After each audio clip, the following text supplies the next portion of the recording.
for September 29th at 10 a.m. It will be a waiver hearing, and I will be the judge assigned to this case. Mr. Robinson, I invite you to join us at that time. Is there anything further, counsel? No, Your Honor, we'll have counsel appointed by then. Thank you. Mr. Gouveia, anything further? One item, just for clarification, Your Honor, the hearing on the 29th, is that in person or WebEx? Thank you. That is a great question. It will be via WebEx. Okay. Thank you, Judge.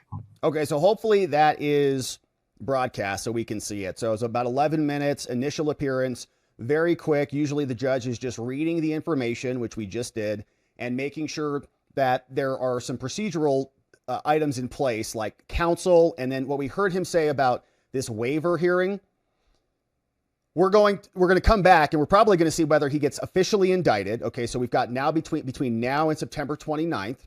So you can charge people generally by two ways. Okay, one is like a criminal complaint that is a sworn affidavit that is coming from a police officer, and you can have a hearing about that, right? So you can call that officer in and say, actually, that probable cause was bad. We generally call them in Arizona preliminary hearings. So you have an early hearing. It's not a trial, but if you win, then you're good. Like your case is gone, okay? Because there's no probable cause for even the charges. So you can have that. The defendant can come in, cross-examine the cops, and they make their case.